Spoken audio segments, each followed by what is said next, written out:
여러분, 오늘 우리가 읽은 말씀의 본문은요, 최후의 만찬 자리에서 예수님께서 제자들에게 하신 말씀입니다. 지금 제자들은요, 근심에 사로잡혀 있습니다. 왜냐하면 예수님께서 자신이 곧 십자가에서 죽게 될 것이다 라고 미리 말씀하셨기 때문입니다. 그것은 곧 자신들이 3년 동안 모든 것을 포기하고 주님만을 쫓아왔던 그 세월들이 물거품이 되는 것을 의미했고요. 심지어 예수님이 십자가에 못 박혀 죽으신다면 바로 제자들인 본인들에게도 위험할 수 있다라는 의미였습니다. 그렇게 근심에 사로잡혀 있는 제자들에게 주님은 오늘 말씀에서 20절에 먼저 이렇게 말씀하십니다. 내가 진실로 진실로 너희에게 이르노니 너희는 곡하고 애통하겠으나 세상은 기뻐하리라.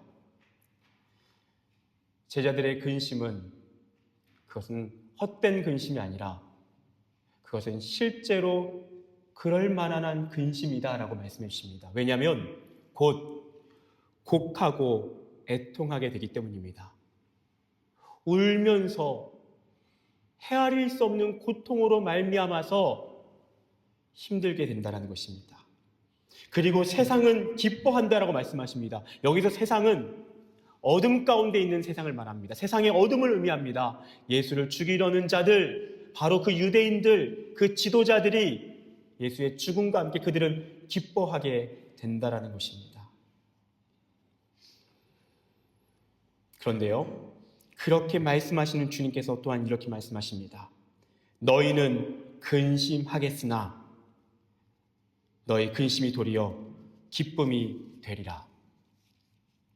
너희들은 지금 근심하고 근심해서 애통하고 곡하고 울며 깊은 슬픔 가운데 빠지겠지만 그런데 그 근심이 도리어 기쁨이 될 것이다 라고 예언하십니다. 여러분, 이것은요, 어떤 인간적인 차원에서의 잠깐의 위로라든지 격려라든지 응원이 아닙니다. 그저 좋은 일이 있을 거야. 지금은 좀 힘들지만 이런 힘든 날이 지나고 나면 행복한 날이 찾아올 거야. 그러니까 조금만 참아. 이런 의미가 아닙니다. 우리는요, 누군가 힘들 때 이런 식으로 우리의 바람을 전해줍니다. 그것은 바람이지, 우리의 소원이지, 그것이 우리의 장담할 수 있는 말은 아닙니다. 주님은 오늘 장담하십니다. 이것은 하나님의 약속이고 그분의 예언이고 그분이 우리를 향한 확신이십니다. 여러분, 누가 감히 이렇게 누군가의 미래에 대해서 장담할 수 있습니까? 바로 과거와 현재와 미래의 주권자이신 하나님만이 이렇게 말씀하실 수 있습니다. 주님은 바로 그러한 권세로 제자들에게 말씀하시는 것입니다. 그리고 실제로 주님이 이렇게 말씀하셨고 이 말씀대로 됩니다. 예수님께서는 십자가에 못 박혀 죽으십니다. 제자들은 곡하며 애통합니다. 인생에서 가장 처참한 나날을 보냅니다. 그리고 그 시간이 지나고 나서는 부활하신 주님이 찾아오셔서 그 모든 것을 역전시키십니다. 그리고 기쁨으로 채우십니다.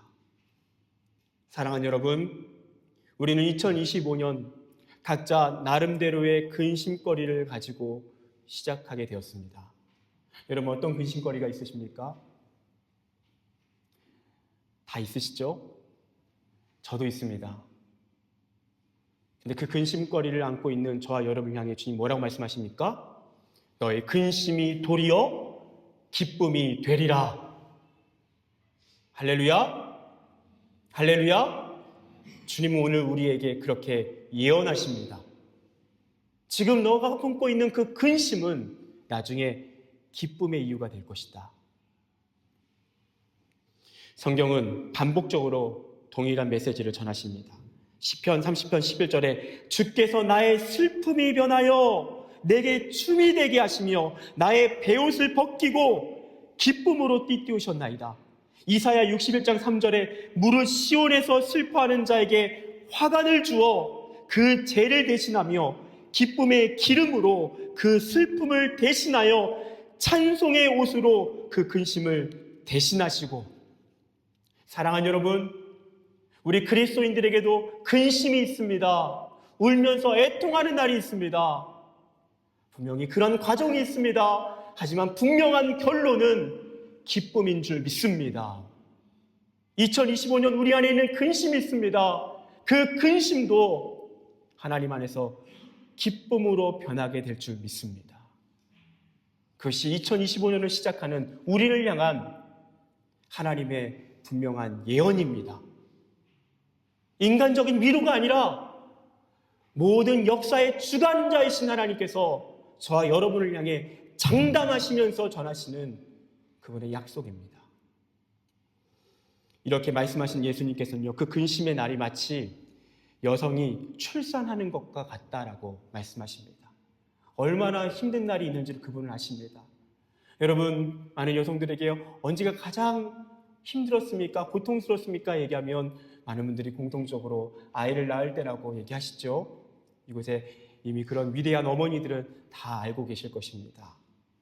그런데요, 오늘 말씀 뭐라고 얘기합니까? 그런 고통의 출산의 시간이 있지만, 근데 아이를 낳고 나면 그 태어난 아이로 말미암아서 그 이전의 고통은 잊어버리게 된다는 것입니다. 여러분, 제가 종종 저희 아내랑도 얘기할 때 놀랄 때가 있습니다. 저희 아내가 지금도 또 아이를 갖고 싶다라는 얘기를 합니다. 또 가끔씩 아이를 품고 임신했던 시간들이 그립다라는 얘기를 합니다. 그럼 저는 깜짝 놀랍니다. 왜냐하면 그때가 얼마나 힘들었는지 제가 누구보다도 잘 알기 때문이죠. 그 무거운 몸으로, 그리고 무엇 하나 제대로 할 수 없고, 또 얼마나 이렇게 많이 구역질이 나는 그런 힘겨운 과정들이 있습니까? 그거를 다 지켜봤는데 그 시절이 그립다라고 합니다. 왜 그립냐고 물어봤더니 그 뱃속에서 아이가 꿈틀댔던 그 기억들이 너무 소중하고, 그리고 그 시간이 있었지만 그 이후에 예쁘게 태어난 아이를 봤을 때 너무 행복했다라는 것입니다. 사랑하는 여러분, 지금 우리의 인생 가운데 그런 고통의 시간이 있을 수 있습니다. 여인이 출산을 하듯 정말 극도의 아픔, 상처, 절망, 어둠이 우리를 사로잡고 있을 수도 있습니다. 네, 여러분 기억하십시오. 그 시간 가운데 주님이 함께 하십니다. 그리고 그 시간을 주님 안에서 감당할 때에 하나님께서는 더 이상 해산의 고통이 기억나지도 않을 만큼의 기쁨으로 덮어주실 줄 믿습니다. 여러분, 그리스도인들에게도 반드시 근심이 있고요, 아픔이 있고요, 눈물이 있습니다. 근데 뭐가 다릅니까? 하나님께서 그 근심을 덮고도 남을 만큼의 넉넉한 기쁨으로 채워주신다는 것입니다. 여러분, 그리스도인들에게도 상처가 있습니다. 과거에 잘 잊혀지지 않는 깊은 아픔이 있습니다. 근데 무엇이 다릅니까? 그것을 덮고도 남을 만큼의 넉넉한 하나님의 은총이 있다는 것입니다. 여러분, 그것이 그리스도인들이 누리는 특권입니다. 그것이 오늘 예배 가운데 나오신 저와 여러분들이 2025년을 시작하며 하나님 앞에 마땅히 구해야 할, 우리가 마땅히 품어야 할 거룩한 소원이라는 것입니다. 2025년 저와 여러분이 시작할 때 품게 된 그 근심이 기쁨의 이유가 될 줄 믿습니다. 아멘. 지금 여러분 안에 있는 그 근심이 나중에는 그 근심을 덮고도 남을 만큼 하나님의 기쁨으로 채워져서 그 기쁨이 압도하는 2025년 되시기를 축복합니다. 그것이 오늘 주님이 저와 여러분을 향해서 장담하시면서 말씀하시는 것입니다. 이어서 예수님은 또한 이렇게 말씀하십니다. 우리 22절을 한번 같이 읽어봤으면 좋겠습니다. 주변을 한번 펴시고요. 22절 다 같이 합독하겠습니다. 시작. 지금은 너희가 근심하나 내가 다시 너희를 보리니 너희 마음이 기쁠 것이요 너희 기쁨을 빼앗을 자가 없으리라. 아멘. 여러분, 여기서요, 지금은 너희가 근심하나. 그러면서 뭐라고 말씀하십니까? 내가 다시 너희를 보리니 라고 말씀하십니다. 지금은 제자들이 근심합니다. 그리고 그 근심은 실제가 돼서 십자가라고 하는 치명적인 사건을 만납니다. 그런데 주님께서 뭐라고 말씀하십니까? 내가 다시 너희를 보게 될 거야 라고 말씀하십니다. 근데 여러분, 여기서 다시 본다라는 것은 그분이 부활하셔서 제자들에게 찾아오시고 그 제자들을 만나시고 그 제자들을 다시 보게 되신다라는 약속입니다. 그리고 실제로 그렇게 되는 것입니다. 그런데 여러분, 여기서 보다라고 하는 단어는요, 호라오라고 하는 단어입니다. 이것은 단지 눈으로 본다라는 의미가 아닙니다. 관심을 가지고 본다라는 의미고요. 또한 주목하고 또 마음을 다해 돌본다라는 의미입니다. 마치 부모가 자식을 늘 따뜻한 시선으로 보고 있는 것처럼 그 본다라는 의미가 언제든지 그 아이를 도와주고 그 아이를 품어주고 우는 아이를 달래주고 그 아이를 안아주는 것처럼, 우리 교회에 지금 막내는 우리 노아인데요. 특별히 그 바로 위가 이한입니다. 이한이가 우리 교회에서 막내이지 않습니까? 그러면 어떻습니까? 항상 아빠가 옆에 있지 않습니까? 우리 배 집사님이요. 항상 아이를 지켜보고 있죠. 넘어질 수도 있고 또 뭘 잘못 먹을 수도 있고 또 뭐 잘못된 걸 만져가지고 떨어뜨릴 수 있으니까요. 항상 보고 있는 것입니다. 그 본다는 건 뭡니까? 감시입니까? 아닙니다. 그것은 관심이고요, 사랑이고요, 돌봄입니다. 주님은 분명히 말씀하십니다. 내가 부활해서 다시 너희를 볼 것이다. 내가 너희를 돌볼 것이다. 내가 너희들을 함께 할 것이다. 주님 그렇게 말씀하십니다. 그래서 그 따뜻한 관심과 돌봄으로 말미암아서 그 기쁨을 빼앗을 자가 없을 것이다. 그 기쁨이 너희 안에 회복될 것이다 라고 말씀하십니다. 그리고 여기서 보리니, 이 보다라고 하는 시제는요, 미래 시제로 되어 있습니다. 그것은요, 이례적인 미래의 어떤 사건을 의미하는 것이 아니라 미래의 지속적인 상태를 의미합니다. 또 무슨 말이냐면 내가 다시 너희를 돌볼 것인데 잠깐이 아니라 계속해서 돌본다는 말씀이십니다. 그렇다면 우리는 질문해야 됩니다. 예수님이 부활하셔서 계속적으로 제자들과 그들과 함께 하시며 돌보십니까? 아닙니다. 예수님은 부활하신 후 40일 후에 다시 하늘로 승천하십니다. 그러면 40일 동안만 함께 하신다라고 이렇게 말씀하실까요? 아닙니다. 그 부분 마태복음 28장 20절에 동일한 의미로 이렇게 말씀하십니다. 내가 세상 끝날까지 너희와 항상 함께 있으리라. 주님은 항상 함께 하겠다고 말씀하시는 것입니다. 그러면서 항상 너희를 돌볼 것이라고 말씀하시는 것입니다. 여러분, 어떻게 함께 하시고 어떻게 그들을 돌보십니까? 오늘 이 요한복음 16장 앞절에 7절에 보면요, 그 방법을 미리 말씀하셨습니다. 바로 보혜사 성령님을 우리에게 보내셔서 그분께서 우리와 영원히 함께 하신다라고 말씀하셨습니다. 여러분, 보혜사 성령님은 어떤 분이십니까? 그분은 예수의 영이십니다. 예수께서는 성령으로 우리와 함께 하시면서 우리와 영원히 함께 하십니다. 그래서 주님은 부활하시고 그리고 40일 후에 승천하시고 그들에게 성령 강림의 날 성령으로 오셔서 그 성령을 통해서 우리와 영원히 함께 하시는 것입니다. 그렇기 때문에 여러분, 오늘 22절에 너희 마음이 기쁠 것이요 너희 기쁨을 빼앗을 자가 없으리라. 여러분, 그 이유는 무엇입니까? 그 이유는 예수님께서 제자들과 동행하실 것이기 때문입니다.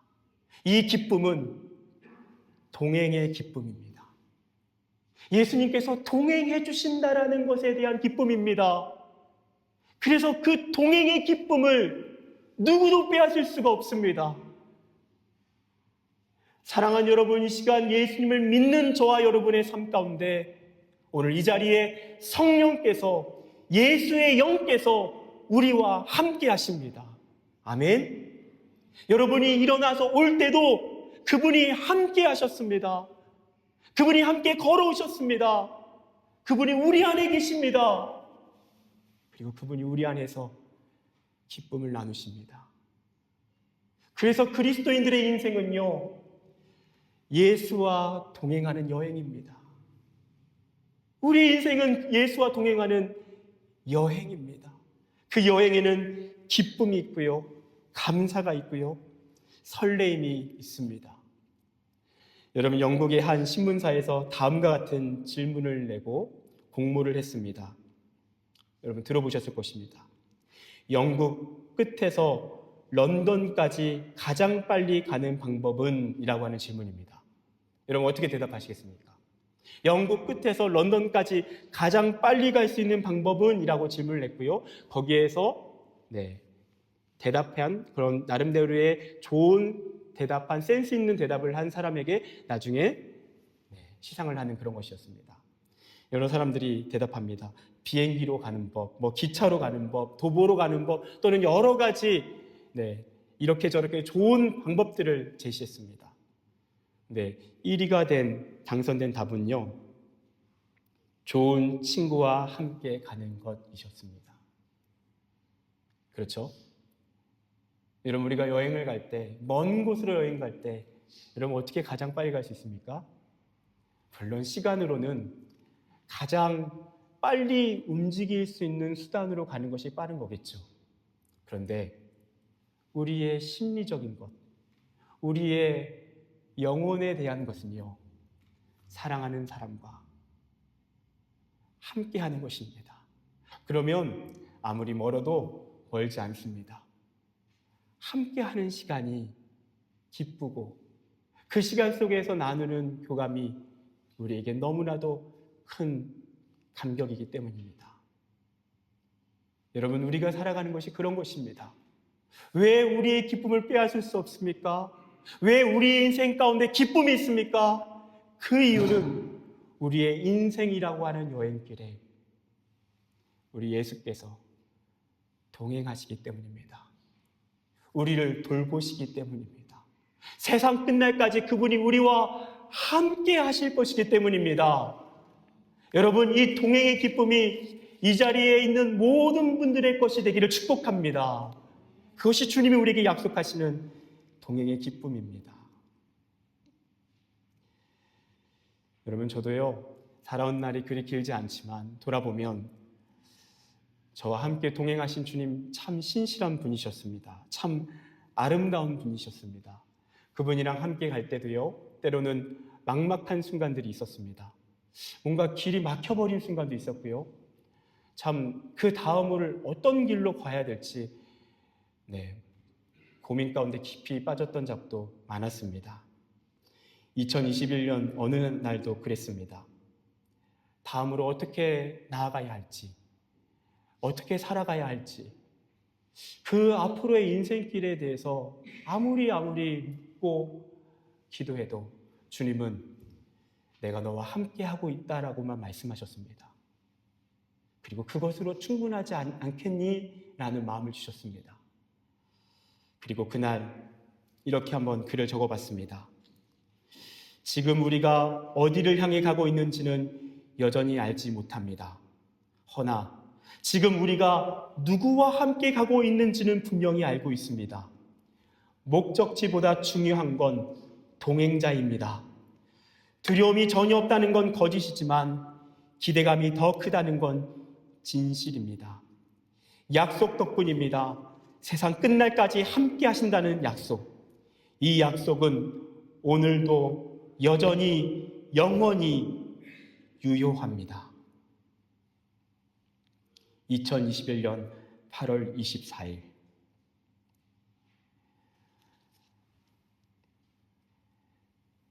주님 앞에 그렇게 고백하고 그 세월을 더듬어 돌아보면 주님은 참 신실하셨습니다.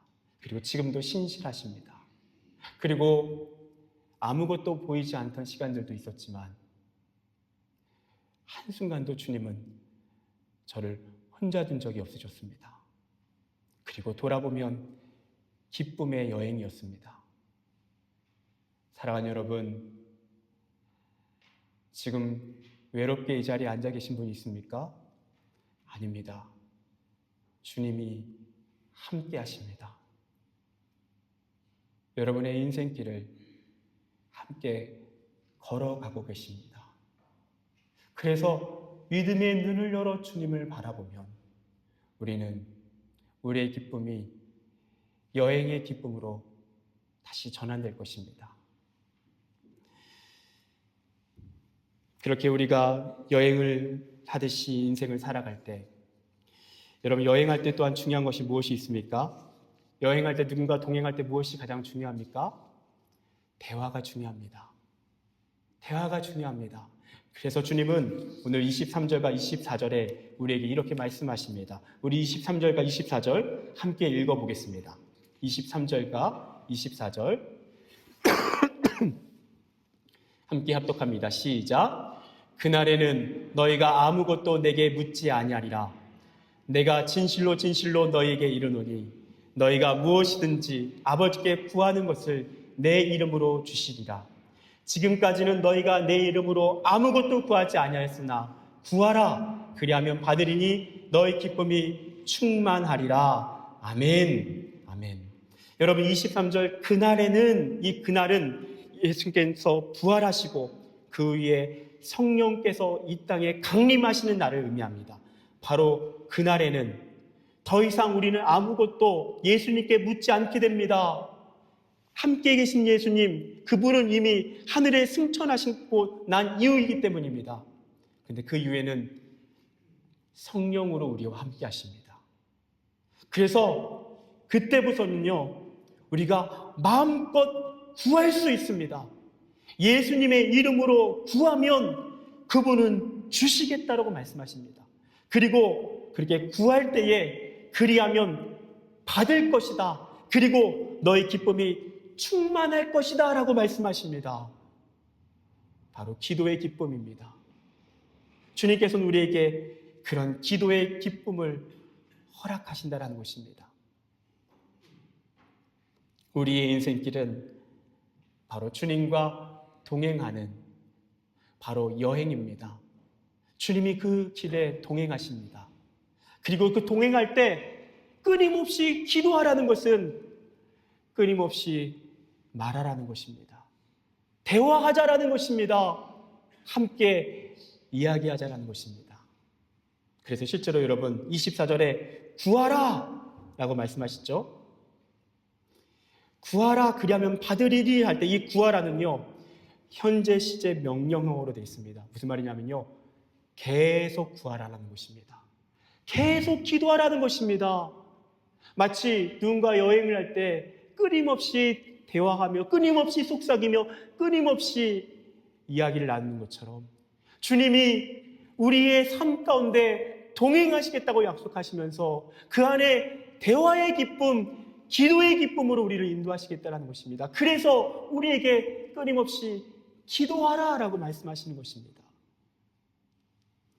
저는 유진 피터슨이 한 말 중에 참 좋아하는 말이 있습니다. 기도하지 않는 사람은 하나님과의 추억이 없는 사람입니다. 참 멋있죠? 다시 한번 말씀드릴게요. 기도하지 않는 사람은 하나님과의 추억이 없는 사람입니다.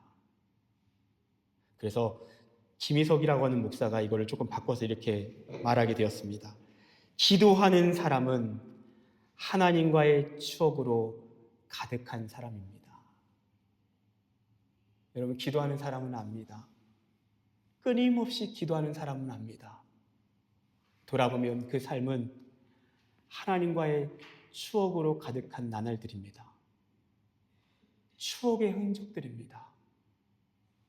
주님께서 때로는 광야 같은 그 길을 걸어오던 과정들, 그 과정에도 주님이 함께 하셨습니다.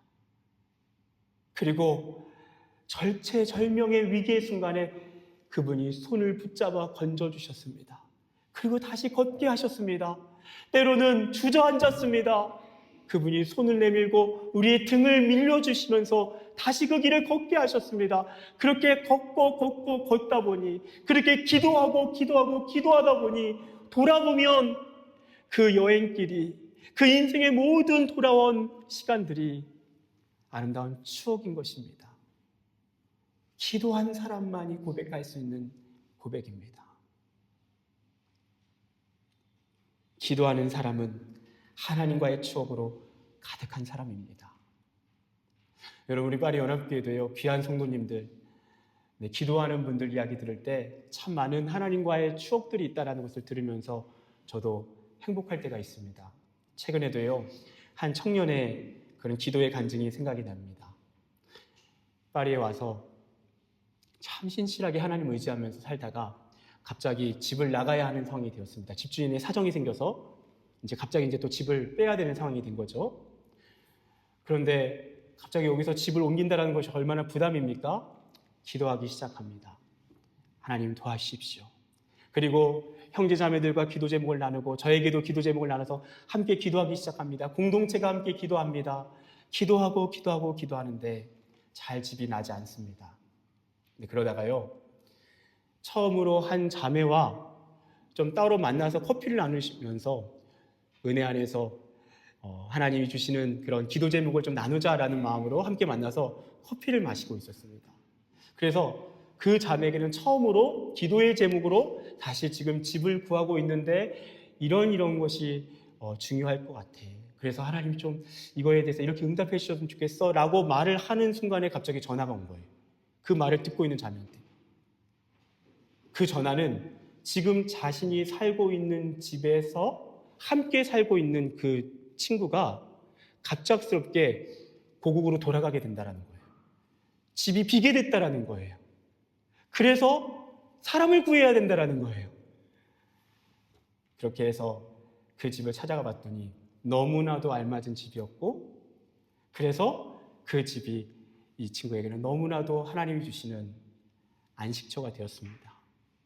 여러분, 누군가가 볼 때는 그냥 그런가 보구나, 유학생활할 때, 타지생활할 때 그런 경험이 있지, 이렇게 생각할 수 있지만 여러분, 기도한 사람은 그렇게 보이지 않아요. 기도한 사람은 그렇지 않아요. 그것은 하나님과의 추억이에요. 나와 함께 하시는 하나님, 그분이 나의 기도를 들으시고 나의 작은 신음소리도 들으시고 나의 작은 고민, 나의 속삭임에도 귀 기울이고 계신다라는 것. 그래서 사랑하는 내 딸아, 내가 너와 함께하고 있어. 내가 동행하고 있어. 걱정하지 마. 내가 너의 인생을 밀어주고 있어. 두려워하지 마. 내가 너와 영원히 함께할 거야. 내가 너와 함께하고 있다는 것을 보여주고 싶었던 거야. 주님이 그렇게 말씀하신 음성으로 들리는 거예요. 주님 나와 동행을 하면서 나를 친구 삼으셨네. 우리 서로 받은 그 기쁨은 알 사람이 없도다.